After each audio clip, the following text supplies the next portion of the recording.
Welcome back to the deep dive. Today, we are plunging into, well, a really unsettling account that follows the total collapse of a couple's dream for a new life. It's quite a story. It is. We're going from this idea of a romantic reset straight into a nightmare of cultural defiance and something Exactly. else. We've been looking at this narrative about a couple more and our narrator who moved to this remote town.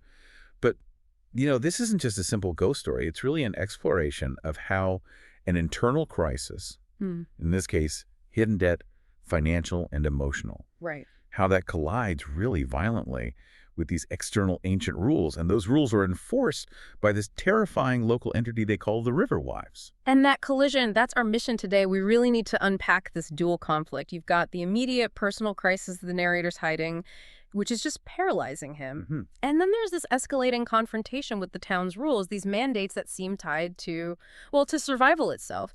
Yes. And the power of this account is the link between the two. The external horror, it almost validates his internal desperation. The whole fantasy of a new life is derailed, right away, Instantly. by these harsh warnings and eventually the catastrophic price they pay for ignoring them. So let's start there with the high cost of this new start. The setting itself, it's so deceptively charming. You have this cheap little hilltop cottage, great light. A view of the fields, the thin river. Yeah, the town's all nestled below. It's supposed to be the perfect backdrop for Mara's artisan soap shop for their new digital detox life. But that whole dream, it's built on a complete lie. Right. We learn pretty quickly that the narrator's real motivation is it's just pure desperation. He wasn't looking for peace. Not at all. He was running. He says he was buried in debt so deep I couldn't see daylight. He's dealing with credit cards, loan sharks. This is serious. The cottage wasn't a choice. It was a cheap scapegoat. So the foundation is already rotten. Completely. The dishonesty, it dooms their new life from the very beginning, long before anything supernatural even shows up. So he's paralyzed by this secret debt, and Mara is just full of this infectious optimism. It's a recipe for disaster. And the locals, they seem to sense this vulnerability immediately, don't they? Oh, immediately. The first warnings come at the general store. Okay. And you see these classic sort of insular local types, a weathered man, squinching woman, and all their attention, it just lasers in on Mara. What's so fascinating is how specific the warnings are. They aren't vague threats. They're like operating procedures. Codified, yeah. The man just says it outright. The riverwives don't like being seen. And then he gives her an instruction. If you have to walk past the river, wear something that doesn't invite trouble. Cover up. And the others just pile on. A customer warns, don't greet him, meaning them, do your best to ignore him. Then the woman behind the counter gives this chilling bit of cultural context. She warns Mara about being soft-hearted. And that some bits out here take advantage when you go offering bits of yourself without thinking. That phrase, offering bits of yourself, that just hangs over everything that follows. It really does. And Mara's reaction is, well, it's pure modern frustration. Immediate defiance. She's muttering, bloody hell. She can't believe she's being told to cover up. She sees it as this archaic small-town control. It's just polite language. Know your place, girl. Right. But the narrator, he gets it on some level. He sees that the warnings aren't personal insults. They're survival rules. This town's insularity means the rules aren't about them personally. They're about preserving this brutal cultural contract they have with the wives. A cultural debt that has to be paid. Exactly. And not paying it has extreme consequences. Her fierce independence, which is a virtue in the city, becomes this deadly liability when you're facing something that demands submission. Speaking of that entity, let's pivot to the riverwives themselves, because despite the warnings, Mara is, she's trying. She's adapting to country life. She's out in her boots collecting herbs, yarrow, mugwort. She's trying to build a life. Meanwhile, the narrator, he's still trapped by his secret. He goes on these frantic runs by the river to try and run away from his worries. I guess so. And that's when he gets the first visual. And the details are so visceral, but also so domestic. Yeah. It's unnerving. They're just standing there knee-deep in the foggy water, silent soaked dresses, and they're just scrubbing endlessly. Scrubbing stained fabric on old washboards. And the key detail, red water trickling out as they twist the cloth. They are figures of sacrifice, of endless, bloody work. And the sighting has an immediate physical cost for him. The shock makes him slip, and he bloodies his knee. It's a small detail, but it's important. His intrusion is marked by blood right away. When he gets back, the conversation with Mara is so telling. She admits she's seen them, but she just dismisses them as bloody backwards. She's clinging to her cynicism. But then she does something that's really practical. and also deeply symbolic. She pulls out this specific soap, a pale gray soap bar she just made, and tells him to use it on the bloodstain on his joggers. The soap. It's her creation, her identity. And its first purpose is to cleanse the blood, the consequence of trespassing on the riverwives' territory. It's like her offering of purity against their grim work. But she's still defiant. She won't let him fetch Yarrow for her. She says, I won't play small just because it makes this place more comfortable. She is basically challenging their entire system, believing her own skill, represented by her soap, is superior to their fear. And that challenge leads to a direct transaction. The narrator, still aching from his fall, goes back to the river.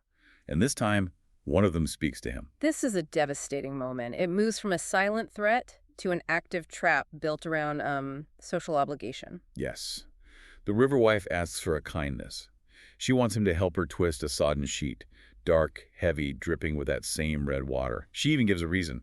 Awful joint pain lately and a terrible bit of rheumatism. The details are all designed to make him feel guilty.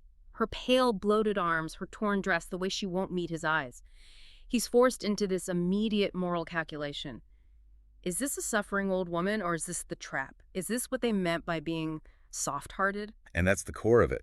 Service is demanded, and refusing service is a profound offense. It's like something out of ancient folklore, where any interaction with a spirit, even helping one, demands some kind of payment. And he's paralyzed. By his debt, by his fear, he hesitates. And the hesitation is the failure. Yeah. The second he starts to say no, her tone it flips. From pleading to this bitter condemnation. Men are so bloody selfish, she snaps. What a thing to watch someone struggle and turn your back on them. The price for that refusal is immediate. He stumbles home and he just deteriorates. Aching legs, stiffness, a throbbing head. He looks like a washed-out sock. His own body is drained of strength. That's the payment for the kindness he withheld. He traded a moment of service for immediate physical decay. And Mara, ironically, she sort of understands. She tells him his body is trying to tell you something. They keep pushing into places that you don't want to. His sickness is the cost of his failure. It all ties back to his other failures. Which leads directly to Mara's final, fateful choice. Yes. The climax hits when he wakes up alone. But it's not just that she's gone, it's the shocking detail. The entire batch of that pale gray bar soap. The one for the blood. That one. It's gone from the shelf. So this was planned. She didn't just run out there. She went to make a specific offering or a challenge using her soap, her identity, as her weapon. That crumpled linen wrap in the bin proves it was a last-second desperate decision. He runs to the river, feverish, heavy-legged, and he sees it, Mara offering the soap. The nearest riverwife lifts her head, and the description here is just classic body horror. Her face is puffy and sunken, a gray, puffy look. Her lips are losing their shape. Waterlogged, undead. Something like that. And the violence that follows, it's not random. It's a ritual. They drag their heavy washboards, their instruments of toil, over her back and arms. They're literally trying to strip her clean. Fabric and skin peeling away. It's not murder, it's erasure. They're peeling away her identity, her defiance. One of them bites her shoulder until the flesh gives way. She struggles, silently, and then her head goes under. And the narrator, he can only watch. He's sick, he's terrified, he's vomiting in the mud. His paralysis is total. He loses everything. In the aftermath, the town's reaction, it's what defines the horror. He stumbles back, wants to call the police, and he finds Hilda, the woman from the shop. And she confirms the worst with just zero pity. She delivers the cold, hard cultural mandate. No one's calling anyone. What would they even do? But then she makes this key distinction, the thing that keeps the town safe. They're not coming for you. Whatever happened out there, it was between her and them. They don't take much interest in men. And that's crucial. It suggests the riverwives operate under a strict, maybe gendered set of rules. Mara was punished for her defiance, for refusing to perform the expected role of service or compliance. But the narrator, he's protected by his inaction, by his gender, as long as he stays out of it. He becomes an acceptable resident only through silence. And that's the second horror, assimilation. He stays, of course. He's trapped by his grief, by the debt, and the town. They accept him. Hilda saves him milk. A man gives him a radio.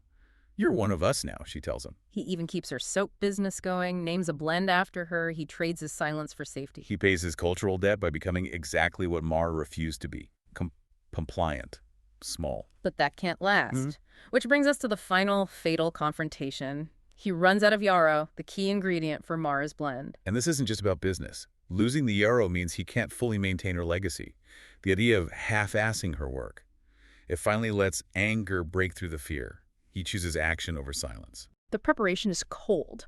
He gets a shotgun from George at the pub, says it's for foxes, and George, he knows. He understands completely. He gives him the gun with this, chilling cultural permission. Do whatever you gotta do, mate, but don't come crying after. Right. The town allows it, as long as they don't have to deal with the fallout. So the narrator heads out in the fog, shotgun ready, ready for revenge. He sees a figure at the riverbank. Soaked dress, scarf. He raises the gun, focusing on the image of the thing that killed his wife. And this is where the whole story just dissolves into pure uncertainty. It's the final, devastating blow.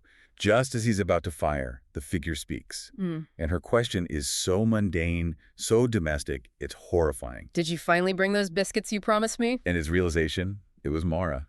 This ambiguity just leaves you reeling. Was she assimilated, corrupted? Did she join the wives in their endless, bloody work? Or was the river wife who asked for help, was that Mara all along? Having already traded her identity for his grief, for his silence? The sources just show this devastating mix of hidden desperation and supernatural entanglement. The action he finally takes, it doesn't bring salvation. It just leads him to a final confrontation with some compromised version of the woman he loved. The key takeaway here for you is how guilt and debt and grief can be weaponized. The conflict was never just about being in the wrong place. It was about the continuous offerings required: blood, soap, service, and finally, identity. The townspeople were safe because they understood the brutal cost of that exchange. They understood compliance. Which leaves us with a final provocative thought for you to consider. The narrator, he finally secured his place, he became one of us. So what exact price did he pay with his silence, his new life, and that final confrontation to earn that safety? Did he save himself, or did he just trade his financial debt for a cultural one that demands perpetual grief?